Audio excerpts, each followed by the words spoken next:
그럼 여러분들이 공장에 투자하실 때는 어떤 점을 갖다가 포커스를 바라보고 투자를 하셔야 될까요? 첫 번째는 고속도로하고 접근성이 가장 중요합니다. 공장은. 그다음에 두 번째는 바로 뭐가 있냐면은 공장의 층고가 높으면 높을수록 좋다. 마지막 세 번째는 바로 뭐냐면은 진입로입니다. 마지막으로 경매를 투자하실 때는요.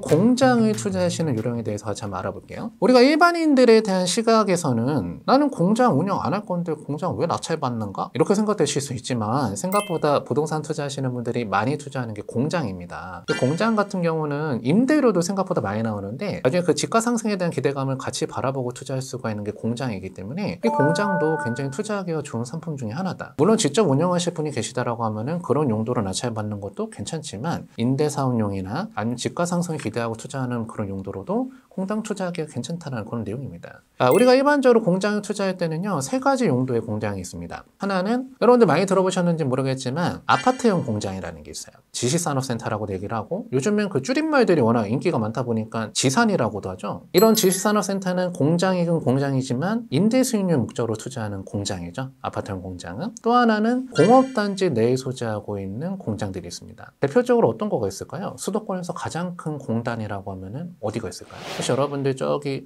오이도라고 하는 섬을 들어보셨나요? 그 유명한 막 빨간 등대가 있잖아요. 그 앞에 막 칼국수도 뭐 유명한데 그런 데 많은데 그 오이도로 놀러 가시는 길목을 쭉 따라가다 보면은 공장 단지가 어마어마하게 크지 않던가요? 거기에 바로 어디냐면은 수도권에서 가장 큰 산업단지 중 하나인 시화공단이라는데 그런 데가 이제 전용 공업지역 내에 있는 공장들이다. 그런 데들은 인프라가 훌륭하죠. 인프라가 다 깔려 있다 보니까 그런 데는 임대가 잘 나간다. 임대료가요 엄청 비쌉니다. 그런 공장들은 여러분이 낙찰받게 된다라고 하면은 임대사업 목적으로 낙찰받는 것도 괜찮은 그런 투자 방법 중에 하나다. 다만 이미 인프라가 다 조성되어 있기 때문에 가격이 막 올라가긴 쉽진 않아요. 근데 임대사업용 목적으로는 괜찮은 그런 공장들이다. 마지막으로 일반 공장들이 있습니다. 일반 공장들이라고 하는 거는 종업공역지역 내에 있는 공장은 아니지만 그런 공장들, 여러분이 임대도 넣을 수가 있고 나중에 집가 상승을 바라보고 투자할 수 있는 그런 공장들도 있다. 그럼 여러분들이 공장을 투자하실 때는 어떤 점을 갖다가 포커스를 바라보고 투자를 하셔야 될까요? 공단 투자할 때는 이게 중요하겠다라고 생각되시는 게 있다라고 하면은 뭐가 있겠습니까?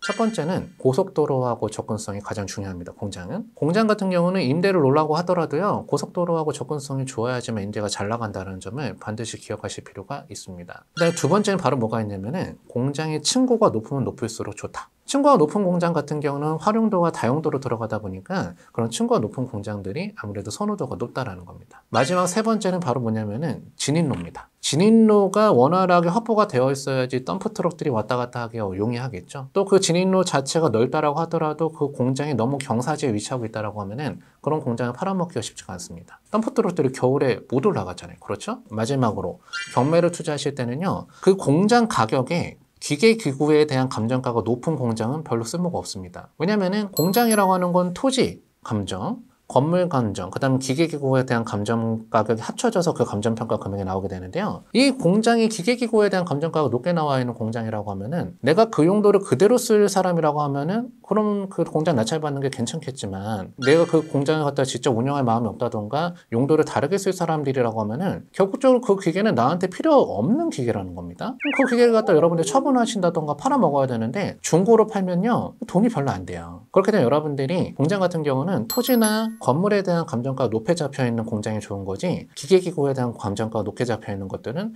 별로 투자하기 좋지 않다라는 거 반드시 생각하고 투자하시면 좋을 것 같아요. 그럼 관련된 사례를 하나 간단하게 보여드리겠습니다. 사건 번호를 같이 보시면 사건 번호는 2013타경 5171번 사건입니다. 소재지는 경기도 이천시 모가면 양평리에 나와 있었던 공장이었었고요. 토지 면적은 938평, 건물은 283평 정도 되다 보니 사이즈가 그렇게 작지 않은 공장이었죠. 자, 그런 공장이 최초의 감정평가 금액 11억 8천만 원 정도에 형성됐던 물건이었는데요. 나중에 낙찰이 얼마나 됐냐면은 8억 3천만 원 정도에 낙찰이 된 그런 사례였었다. 그럼 과연 이 공장은 공장으로서 입지 조건이 좋았는가 안 좋았는가 그 내용을 한번 같이 한번 봐보도록 하겠습니다. 먼저 위치를 한번 봐볼까요?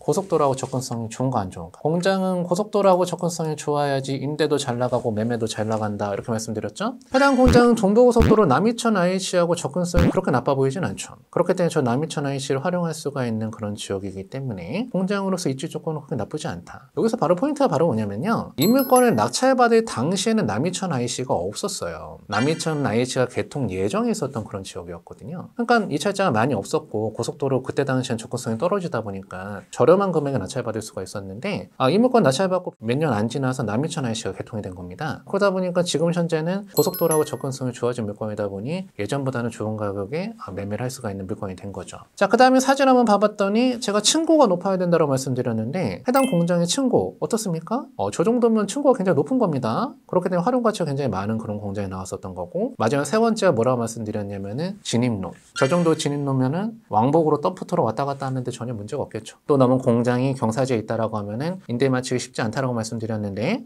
그런 내용도 아니죠. 전반적인 입지 요건은 공장으로서 양호한 물건이었는데 한 가지 아쉬웠던 게 고속도로 IC가 없었다라는 거. 근데 이 물건 낙찰받고 IC가 생겼으니까 이 지역에 있는 공장 용지는 그 가격이 상승할 수 있는 그런 요건이 만들어진 거죠. 여러분들이 공장 물건 투자하실 때는 이런 부분들을 신경 쓰셔서 낙찰 받으시면 좋을 것 같습니다. 자, 오늘까지 해서 여러분들하고 부동산 경매를 실전 접근하는 방법에 대해서 같이 한번 알아봤습니다. 다음 시간에는 복잡해 보일 수 있는 경매 용어에 대한 그런 내용을 정리해드리는 시간을 가져보도록 하겠습니다. 자, 고생하셨습니다.